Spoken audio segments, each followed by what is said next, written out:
Well, good morning, everyone, and happy Thanksgiving to everyone. We thank you for being with us, and Lori and I want you to know just how much we love and appreciate each and every one of you.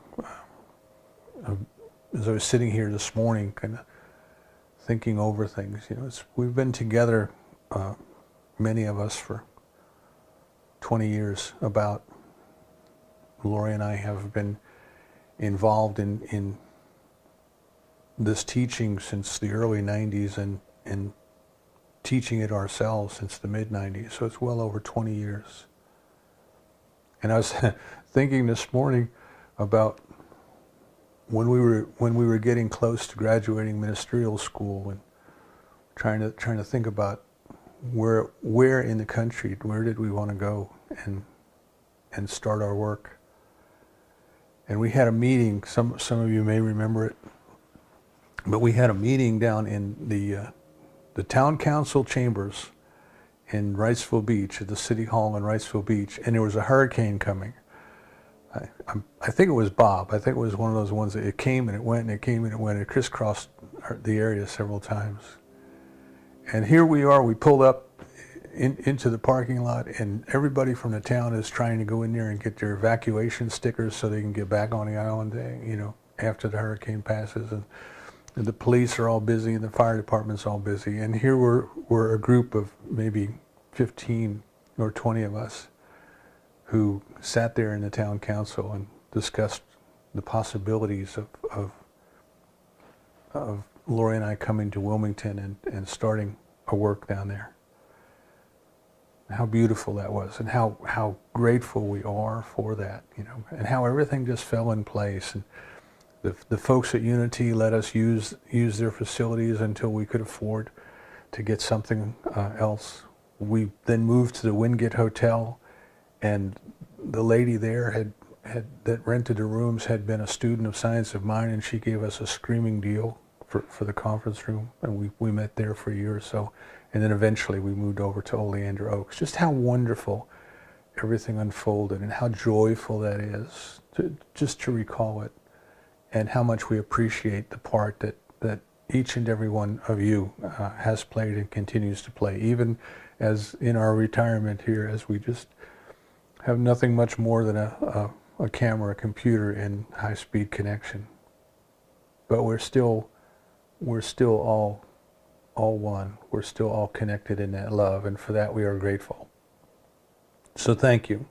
Just know that as everyone is counting their blessings this week, we certainly count each and every one of you, and the wonderful experiences that we have all had together and will continue to have together.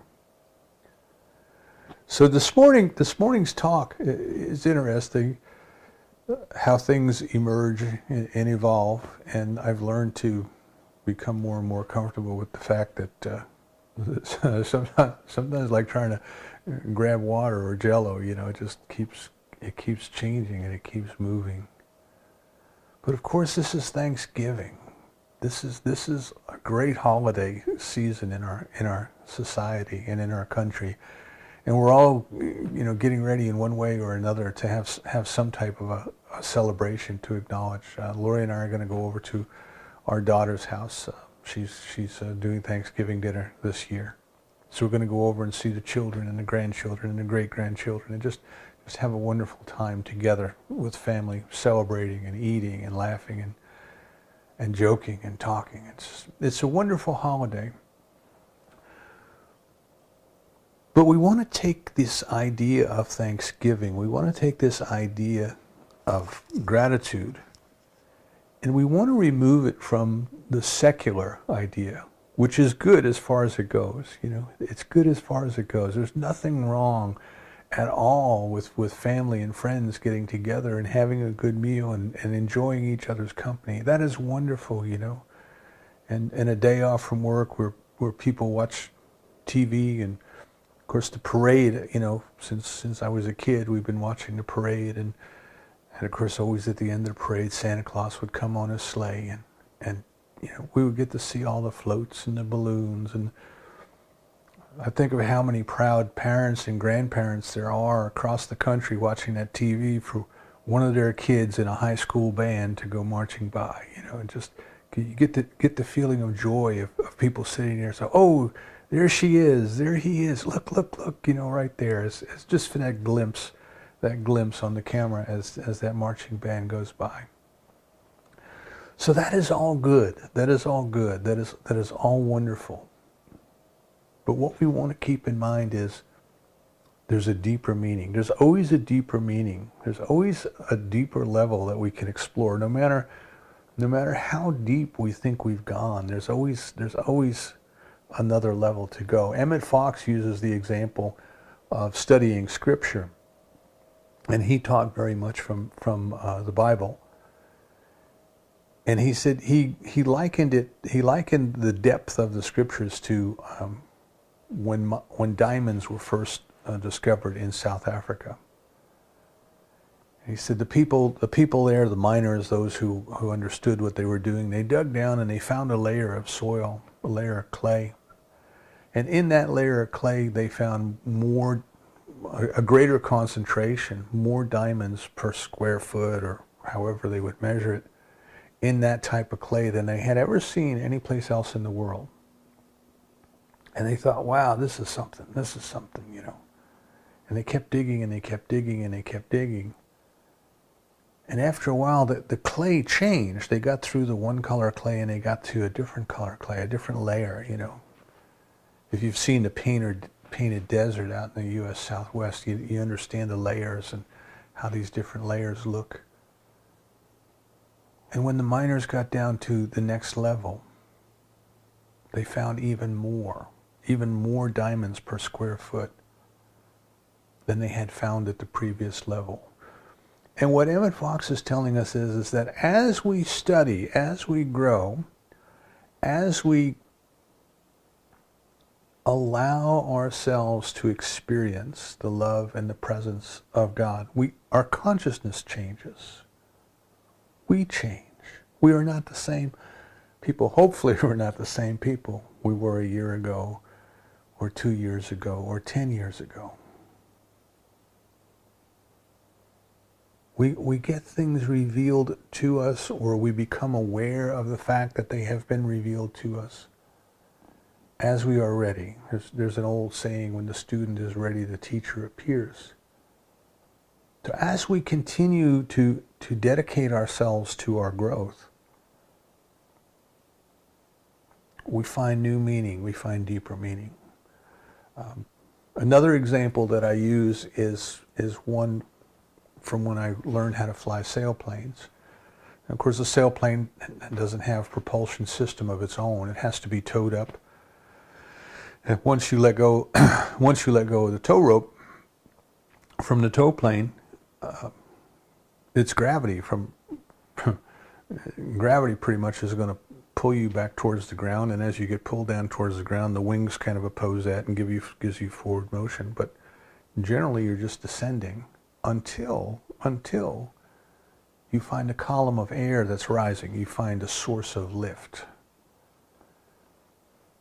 Now, in most cases, that source of lift is what we call a thermal. There's the ground has warmed in one area more than another, and as that ground has warmed, the warm air starts to rise, and the cooler air alongside of it gets drawn in, and it gets warmed, and it rises, and you essentially get a column of rising air. The little cumulus clouds that you see on a bright sunny day, excuse me, they mark the point where that column of rising air meets the dew point, and the condensation comes out and forms a cloud.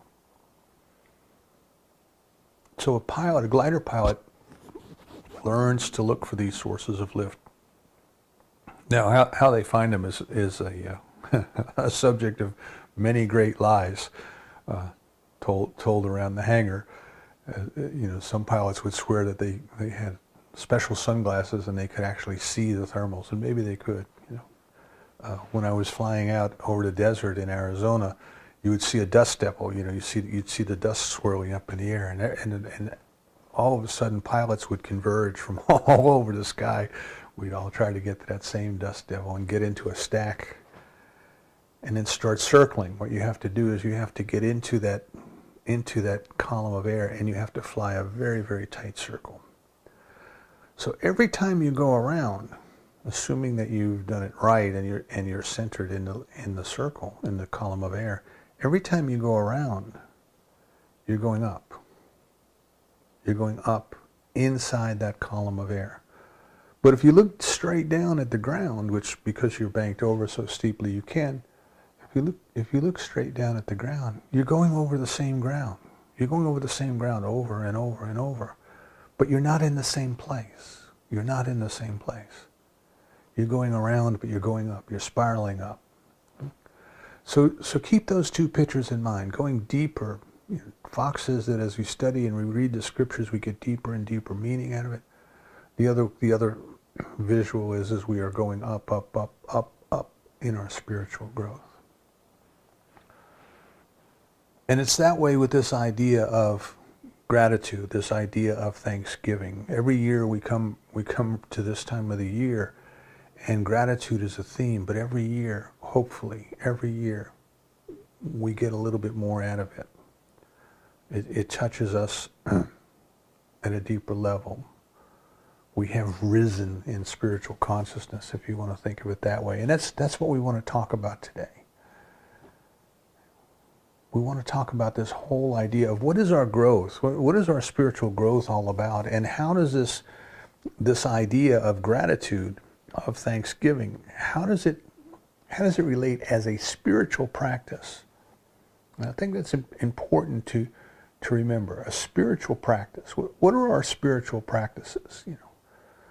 We study and we read, we have education, kind of gives us different ideas, new ideas, helps us to see that there are other ways of thinking and exploring. We have affirmative prayer, which we call treatment, which is different than what we may have learned in old kind of begging or beseeching or pleading. But we have an affirmative prayer, which is for the purpose of producing a change in our consciousness, so that we might experience more of the spiritual nature that we know is our true self. The self with a capital S, as it lives as us and through us. And we have meditation, which helps us to learn to disidentify with our thoughts and also to disidentify with the thinker. In the human experience, there is a thought, and we think, oh, I am thinking that thought. And then we kind of feel like, well, we need to accept that as true, and we need to act out of that. We are identified with that thought. So what I mean by that is if it is an angry thought, we say to ourselves, I am angry. And we behave as if we are angry. Maybe we go around and slam the door or bang on the table or whatever our little anger ritual happens to be, But why did we do that? Well, we observed this thought go by, and it was an angry thought, and we thought to ourselves, well, I am angry. And then we started to behave that way. So meditation kind of teaches us, well, no, you don't have to identify with that thought. You can observe it. It can come, it can go. Oh, look, here comes a thought. Oh, look, there goes a thought. Oh, look, it's an angry thought.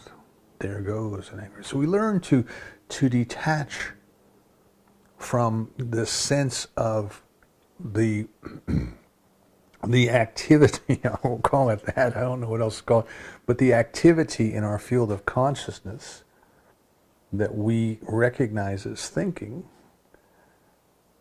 We learn to depersonalize that. We learn how to step back from that. So, you remember the movie Nurse Betty with Renee Zellweger. She became identified with a character on a TV in the soap opera, and she thought she was that person, you see. She thought she was Nurse Betty on the soap opera, and she would meet the people who were actors in the soap opera, and she would talk to them in character and as if they were in character. And I love the concept. I love the concept because we have all become identified with a character. And we are playing the role of that character. And we have to learn how to step back from that. We are not that character. We are not our thoughts. We are not who we thought we are. But we are the observer. We are the witness. We are the one observing the thought. So we have our spiritual practices. You have education, listening to a Sunday talk, reading a book. All of these things give us ideas, give us grist for the mill, to kind of roll around and see a different way and explore. We have spiritual mind treatment. We have meditation. And what are all of these things doing? What are they helping us to do? This is our spiritual practice and our spiritual growth. What are they all for the purpose of?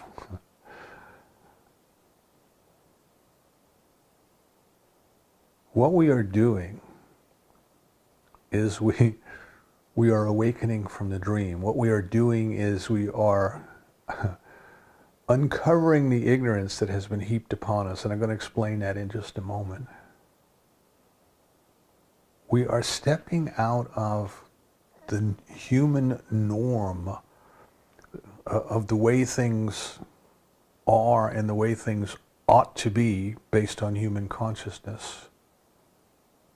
And we are letting all of that dissolve. And we are simply coming to a greater realization, a greater understanding of unity, of oneness, of God.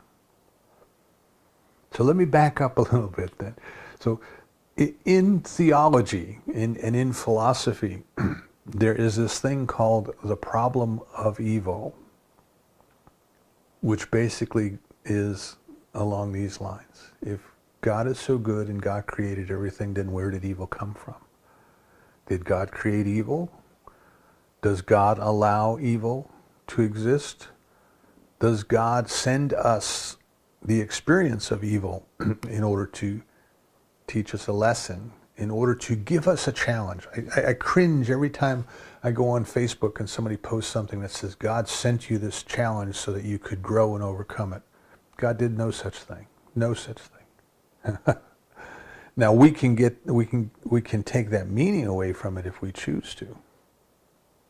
But we have to think about our concept of God. Is it an old-timey superstitious concept, or is it something different? Have we grown? Have we grown? Have we circled around and up and up and up?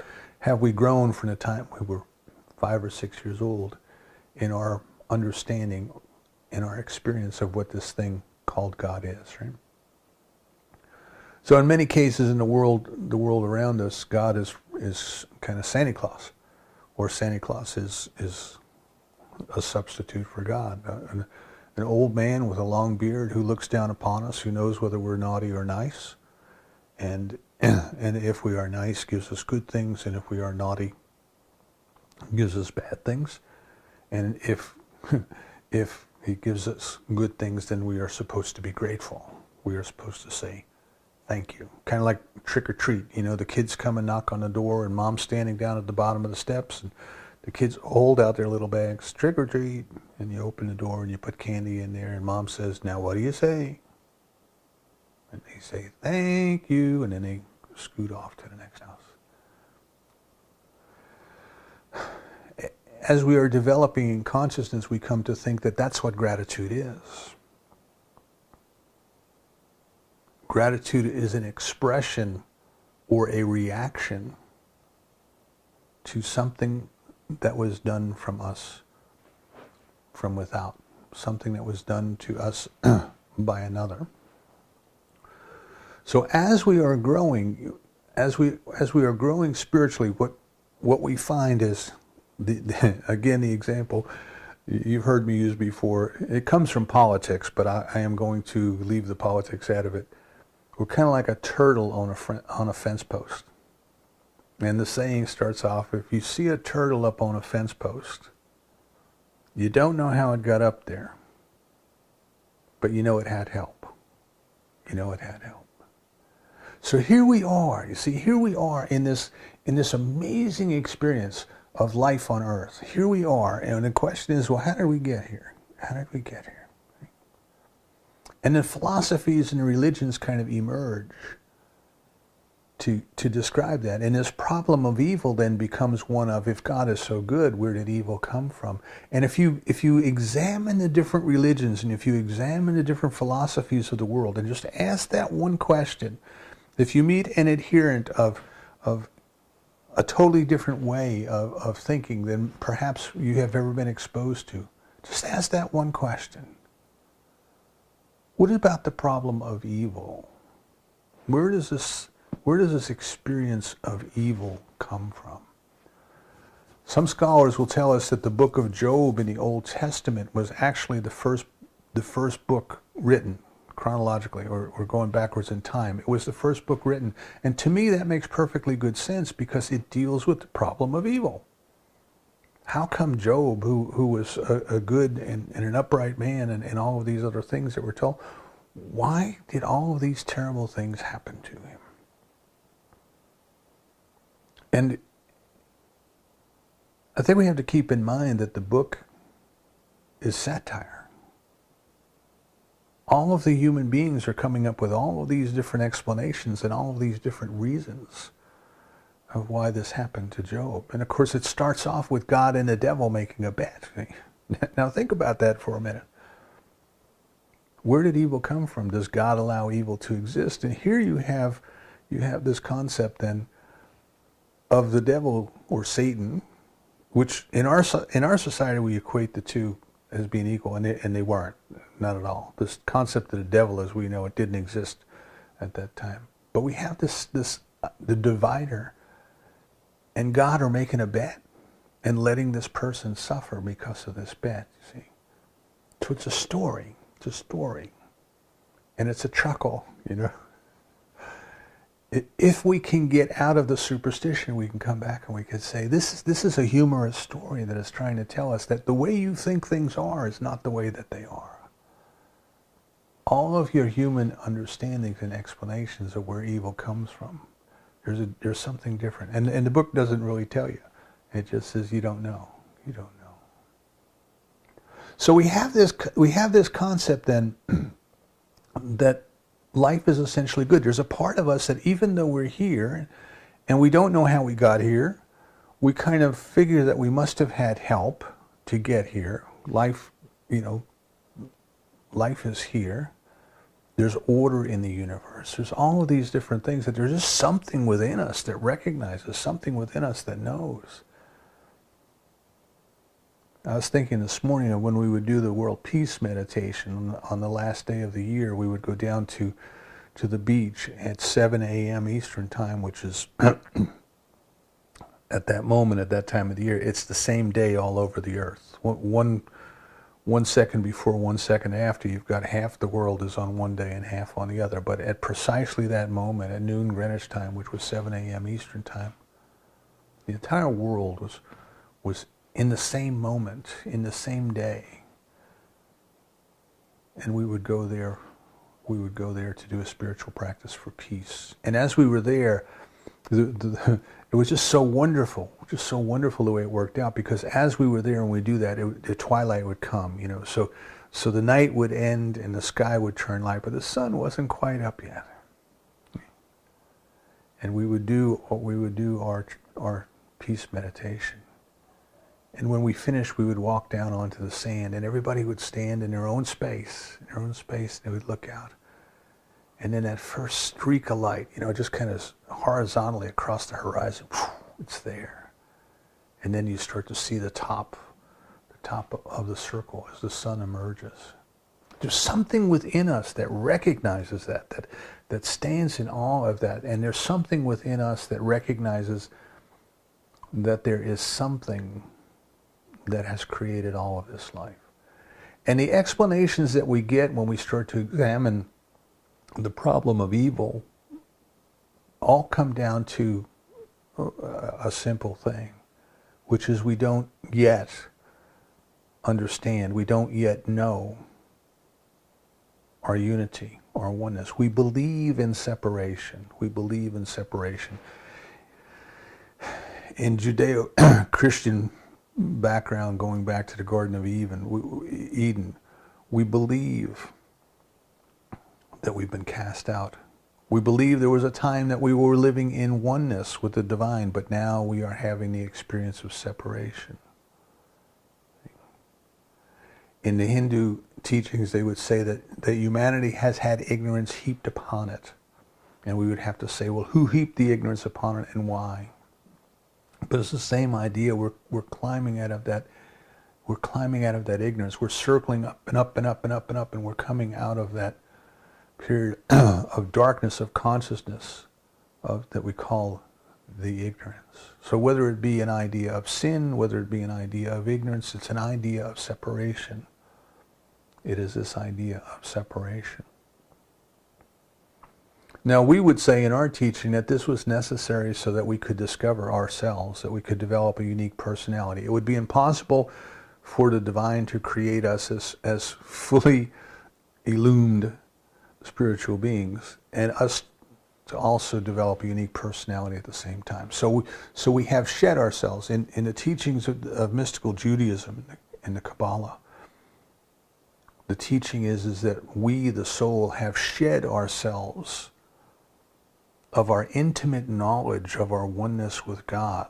And we have entered into this experience of time and space and apparent separation so that we could gradually relearn and refill ourselves, and we could do so in a unique way. And the divine would then have the joy of the experience of giving of itself. Very important concept. The divine does not have a need. You and I do things because we have a need, but the divine does not have a need. So if it has no needs, then why does it create? Here we'd say necessity is the mother of invention. If there was no necessity, what would we invent? Well, we would invent things to celebrate life. We would invent things to enjoy. And that is where the divine creation starts. So it is giving of itself to us and through us that we might recognize that we might awaken to that we might one day say, oh my goodness, I am so much more than a bag of skin and bones. I am part of something so wonderful. I am part of something so great. And then to come to the realization that this I that I thought I was, this I that I thought was separate from the divine, was just an idea, was just a dream, just a creation of the intellect. I love the way Joel Goldsmith puts it. He tells us that in Genesis, in what we now have in order, the first book of what we call the Old Testament, which, as I said, may not have been the first book chronologically, but now the way that it has been ordered is the first book. There's a section in there where God has created Adam, and Adam does not mean men or male. Right? Adam means of the clay or of the earth. So the idea then is that this clay, this inanimate object, has been inspired to breathe in of the Father, inspired, divine inspiration, inspired. The clay man, the clay person. The clay person moves because it is the very breath of God in its nostrils. It is the very life of the divine that motivates it and moves it. And of course, Adam is complaining. Right? So again, it's got to be a story. You imagine, here you are, you're living essentially in what human beings would call heaven. You're living in the presence of the divine. You're walking in the cool of the evening with God, and now you're going to complain. Well, it's God. It's pretty good so far. But if you really worked at it, So again, we have to look at this in terms of a teaching story. But God puts Adam into a deep sleep. God puts Adam into a deep sleep to create Eve. And nowhere in the Bible does it tell us that Adam wakes up. So Goldsmith asks us to consider that we are all stuck in that Adam dream. Kind of like the movie The Matrix, you know, where Neo was in the little cubicle and he was asleep and he was having these dreams, but he came to realize that there was a different reality. There was something else outside of the dream world, and he had to awaken to it. And of course, when he did, when he started to awaken to it, he found that there were others who had already awoken, who were willing to help him. I love the imagery in that story. You and I are all Neo, the new one, right? The new beginning. We are all in the process of awakening, and that process of awakening is what we call our spiritual growth. That process of awakening is essentially a process of letting go of ideas of separation, and these things then that we call our spiritual practices, whether it be education, whether it be prayer, whether it be meditation, whether it be mindfulness meditation, which is where gratitude falls in. These are all for the purpose of helping us to let go of ideas of separation and then come into the realization, not knowing about, but the experience of the presence of God. The presence of God in all things. Can we recognize the presence of God in all things? Can we bless everyone? Can we bless our enemies? Can we see the activity and the goodness of God even where the behavior contradicts it? This is the spiritual practice of gratitude.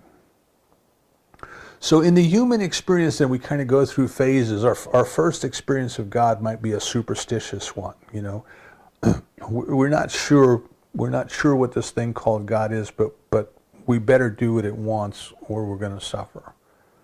And we try to appease and acquiesce it, and we try to find a simple way through ritual, through those sorts of things, gifts. We try to keep it happy, you know. So we get the images from the Old Testament of people lighting fires and burning things on the fires, and that somehow that this was going to appease God. And we've got to stop right there, because that is an old idea, and a lot of our growth is stepping out of those old ideas, right? I can't remember who said it, but they said we have to consider that our giving thanks to God would be about as effective as us all going out into our yard at high noon and shining our flashlights towards the sun. The sun is totally unaffected by that. That which is everything, that which has everything, this thing we call God, this thing we call the divine, doesn't need anything. It does not need our thanks. It does not need our praise. It does not need our gratitude. I mean, just stop and think about the images that we get from some of the old teachings. We get an image of a God who is very much like a cranky king. Has friends, has enemies, kind of has fits of rage, all these kind of things. And you have to figure out how to keep on its good side. And that is where human consciousness starts. We're always trying to figure out who has the power and how do we get on their good side. Go to work and look at the office politics. What is everybody trying to do? They're trying to figure out who has the power and what do we have to do to keep them happy so they give us some of what we want, whatever they want. Whether it be a raise or a promotion or less work or more money, it doesn't matter. Who has the power, or what do I have to do to get on their good side? That is a starting place in the human consciousness. And then we move from that. See, we move out of that. We start saying, wait a second. I'm part of this wonderful thing called creation. It works with me, it works through me, and it works according to my belief, according to my consciousness. And I am the only one who can control that. A very important point. You're the only one who can control your consciousness. I can't do it for you. Nobody can do it for you. No teacher can do it for you.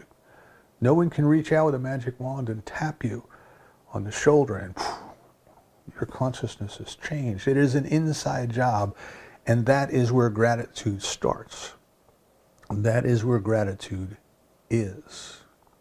Gratitude is not a response for something that happened out there for which we ought to feel happy.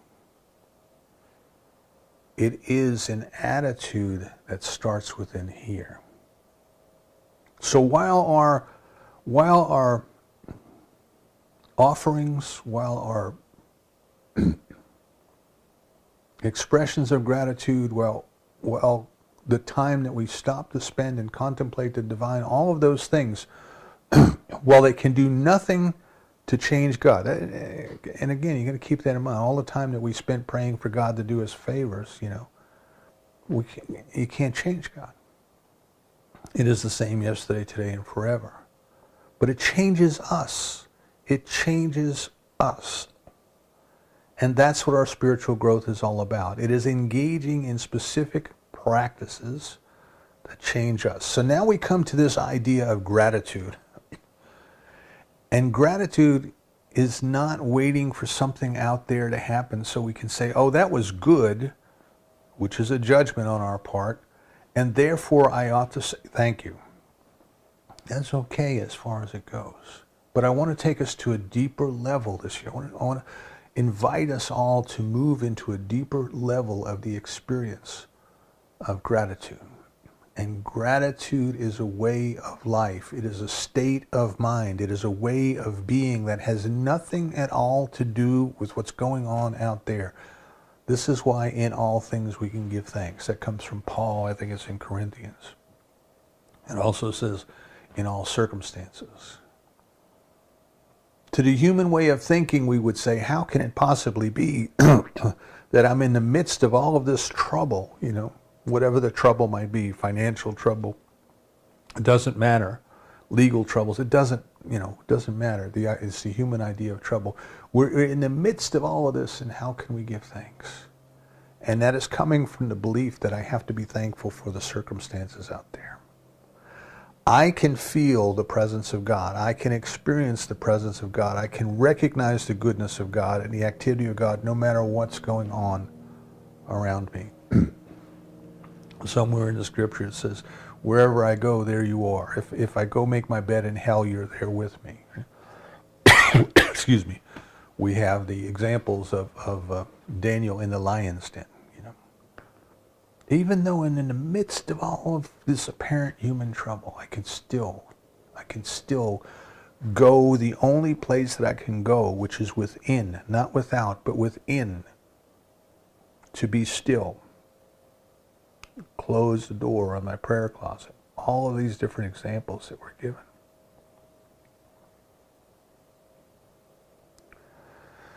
And recognize the goodness of God. Recognize the unity of life.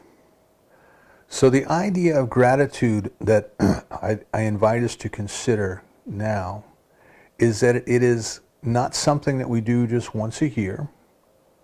It is not something that we do only when the good things happen.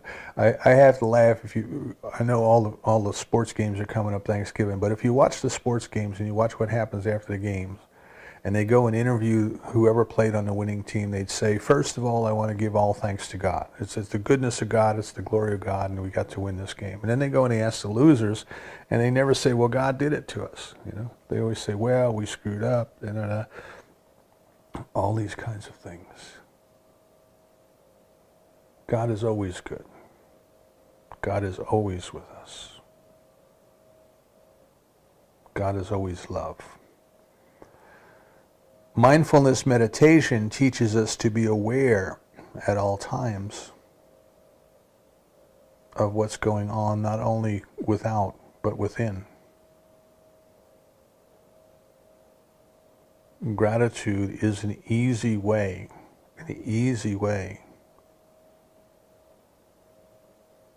for us to remain in mindfulness. How many times did your heart beat in this hour that we are together? I'm sure if we asked Google, it would know. How many breaths did you take?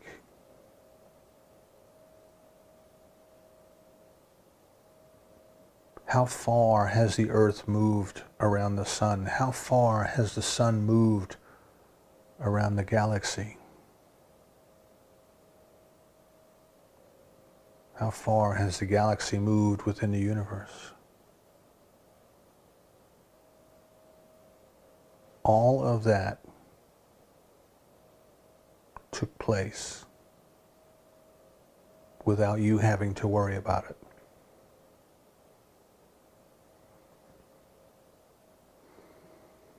The gratitude that we feel for that is not just to say, oh God, well, thank you for the air we breathe, but to recognize that we are an integral part of all of life. What is the intelligence that created us and the trees both out of itself in such a way that we could exchange our breath? There's a oneness there, there's a unity there. Can we contemplate that? Can we feel that? Can we rejoice in that? That is gratitude. So as we go forward this week, as we go forward this year, we want to stay in that thermal. We want to circle upward. We want to stay in this feeling of the love and the presence of God. We want to recognize that what our spiritual growth is all about is about letting go. We don't have to fight them or attack them. We just have to let go of ideas of separation. And the easiest way to do that is to think about ideas of unity and of oneness. And gratitude, the way that I'm describing it today, gratitude is a way of keeping ourselves centered in the experience of unity, in the experience of oneness. You and I could not communicate if there wasn't already this unity, this commonality between us. As the Bible says, where two or more are gathered, there am I. Of course. How could they even communicate if there wasn't something one? So I invite you then this week, as you go through this week and everybody's wishing you a happy Thanksgiving, accept it at that level. Accept the joy, accept the happiness, accept the love, but know that there's a deeper level. And as they do that, recognize that the person who said that to you is a divine expression. Recognize every meal that you sit down to eat is a celebration.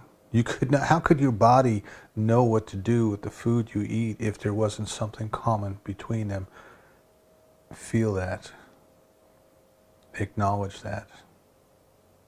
Bless that. Blessing to me is recognizing the presence and the activity of God in something. That is gratitude. Bless that. Recognize the activity and the presence of God in the food that you eat, in the water that you drink, in the air that you breathe, and the people who come into your lives, whether they do good things or not. Dr. Holmes tells us that as long as there's any life at all in the human body, there is a chance for healing, no matter what the condition seems to be.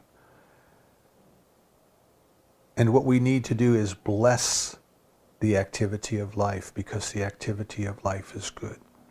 And that blessing, that celebrating that which is there, invites it to express itself more fully in our lives, more completely in our lives. That which we bless multiplies. That which we curse withdraws. Bless everyone. Bless everything. Bless the children as they play. Bless those kids in the marching bands as they go past Macy's, and think of the joy of all of the parents and the grandparents watching them.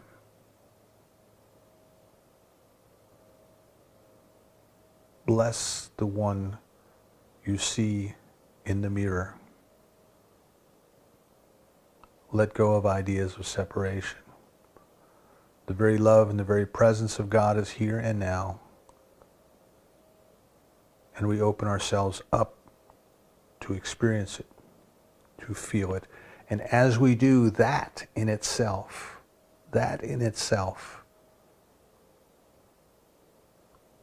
allows ideas of separation to dissolve. You're a beautiful expression of God. We are grateful. We are grateful that we have the opportunity to know that about you and to know you. Pass it on. And so it is.